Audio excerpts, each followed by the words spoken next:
हा. राम राम भावांनो, मी वैभव आव्हाड तुमचं स्वागत करीत आहे आजच्या एक नवीन ब्लॉग मध्ये. स्टँडवर आलो आणि तिथं मंगेश भेटला. मंगेशना डायरेक्ट धमकी दिली म्हणे ब्लॉग मध्ये आलोच पाहिजे म्हणे मी. नाही राहतो म्हणून त्याच्यामुळे गर्दी नव्हती एवढी बस स्टँडवर. सकाळ सकाळ उठलो डायरेक्ट कांद्याच्या गंधावर पात टाकायला आलो. कांद्यावर 5 बीट टाकायचं झाली की मग टायगरला घेऊन जायचो टारली सोडायला. कांद्यावर 5 बीट टाकली आणि काढा लगेच टायगर काढा आणि निघालो लगेच टारली घेऊन गावात. टारली बिरली सोडली आणि येताना हा कार्यकर्ता म्हणे मला टायगर चालायचं आहे. त्याला म्हणलं तू चालव, तू बी क्या याद रखे का. घरी आलो आणि केली टीव्ही चालू. म्हणलं आज रविवार आहे, निवांत दर्शक पिक्चर पाहा. पिक्चर बी एकदम कडक चालू होता विजय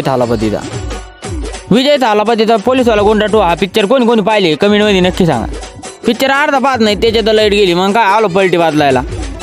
म्हणलं आता काय पिक्चर पाहणं काय आपल्या नशिबात नाही. इकडची छडी उचलायची तिकडं टाकायची, हेच आपल्या नशिबात. मग काय आता मी घेतो पलटी बदलून. तुम्ही काय व्हिडिओ लाईक करून फॉलो करून युट्यूबवर पाहत असाल तर सबस्क्राईब करून घ्या. पलटी बिलटी बदलली ना आलो मोटर चालू करायला तर लोक लाईट बी आली. मोटर चालू करून येत नाही ते इकडं काकी गाडी शिकत होते. मग काय आलो काकीकडे.